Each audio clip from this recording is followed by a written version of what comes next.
So, global warming is real. And it's time for us to do something about it, because we're the only ones who can.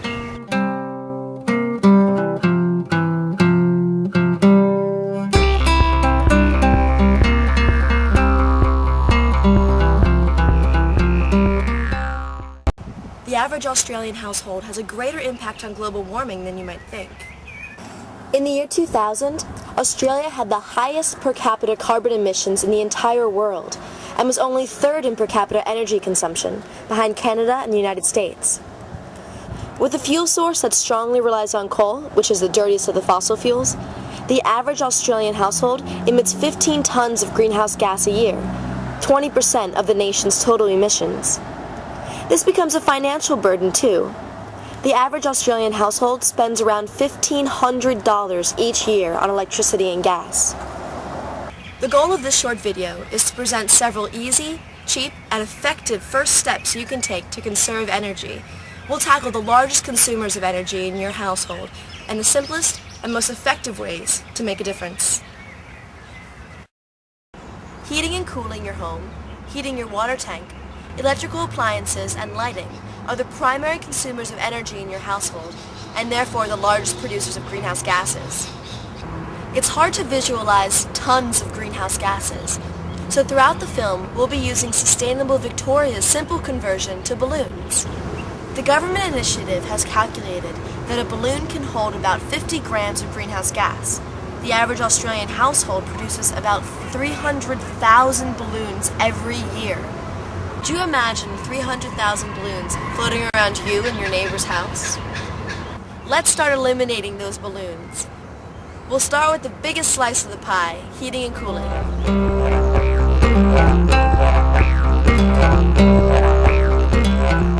Heating and cooling our homes has an immense impact on our energy bills. It accounts for 39 to 50% of a household's energy use, rising to 60% in cooler areas, emitting 65,000 balloons each year.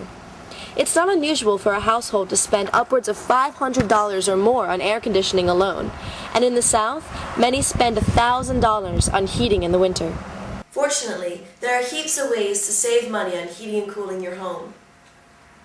I'm very fond of the line that is attributed to Billy Connolly, but he might have stolen it off somebody else, and that is that there's no such thing as bad weather, just inappropriate dress.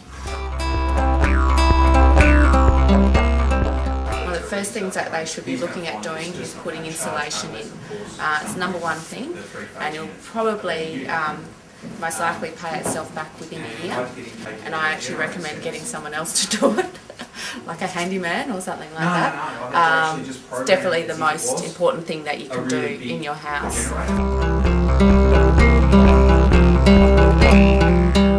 Windows are known as the weakest thermal point in a building, and this just means that they're the point in the building where heat can pass most easily in and out. Windows is really the key to reducing your energy consumption. In this building at the Eco Centre, we're demonstrating a number of different techniques that are simple and easy to apply in anyone's domestic situation. This is a poor person's double glazing, which is basically a plastic film that's been applied to the inside of the window. A double-sided adhesive tape is put around the edge of the window, and then the plastic film put on over that. Once you've attached it to the frames, you use a hairdryer so that it shrinks to fit the window, and then you can't really see it if you've installed it well. And the principle being that by putting that extra skin, it actually helps to prevent, as I mentioned before, the transfer of heat or cold in or out of the building. So you can maintain a more stable environment within the building than you would ordinarily get. By spending around $25 for the plastic film and double-sided tape, you can increase your window's insulating power by up to 17%. Windows are also a really big source of heat gain in the summer, so one of the most important things that you can do in summertime to keep your home comfortable is to make sure that your windows are shaded. In Australia, you basically want to shade your north windows especially, and your west windows. West windows will get all of the afternoon sun. Another feature is the curtains that from the palments here, which actually go down to the floor. So at night when we are shutting up for the day, we close up the curtains, which actually helps to keep the warmth within the building overnight, so there's less energy required to warm it up to a more comfortable level the next day. In the winter time, when the sun's shining through your north-facing windows, it's a great idea to open up your curtains and let that sunlight in, and that will help to warm your home. But it's also good to remember that as soon as the sun's not coming through that window anymore, it's good to shut the curtains as quickly as you can to make sure that you don't lose heat through that glass.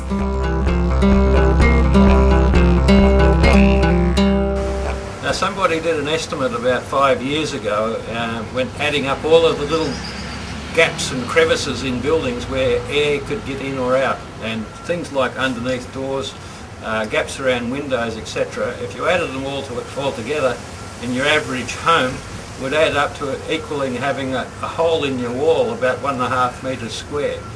So sealing up drafts is a really effective thing to do for your energy bills and also just for comfort. Generally, for every door and window that you draft seal, you can expect to save about 5% off your heating bill.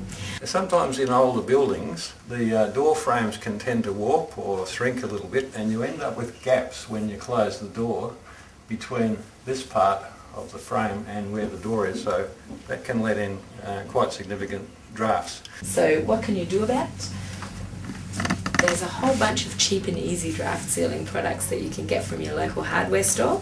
This stuff is called weather stripping or just draft sealing, and basically it's strips of rubber or foam or a carpety type material sometimes that have a sticky backing on them, and you just attach them to the frame of your door or window. You can get different widths for different size gaps. The important thing to remember with this stuff is that before you attach it to the frame, you really need to give the frame a good clean first and perhaps even run over it with a bit of sandpaper. The rolls of weather stripping and things like that might cost around $20, so if you've got problems with keeping the heat in winter particularly, these are very well worth putting in. So a very simple way to seal up drafts around the bottom of your door is by grabbing one of these guys called a door sausage or a door snake. You can pick it up for $2 from the $2 shop, and they just go along the bottom of the door and block out any drafts that are coming in underneath the door. If you want to go for the slightly more advanced version, there's what's called a brush strip seal or a door seal, also known as a draft stopper, and these are basically just a flap of either metal or a brush-like material. They attach to the bottom of your door, very easy to do it yourself, and that also stops things like spiders and insects getting in under the door as well. So a really simple and also cheap and effective way of cutting your energy bills down and reducing your greenhouse gas emissions is by turning thermostats down. So with heating, we recommend having your thermostat set between 18 and 20 degrees, and that means your heater's not going to have to work so hard to bring your room to a comfortable temperature. Similarly with cooling, your cooling system will operate most effectively if you run it between 25 and 27 degrees. For every degree that you turn your heater up over 22 degrees, you can expect to add 10% to your energy bill. Other simple things you can do include locking your shut window to seal the gap between the frame and the ledge, and closing doors to unused rooms. You'll feel the difference in temperature right away, plus you'll save over 3,300 balloons every year.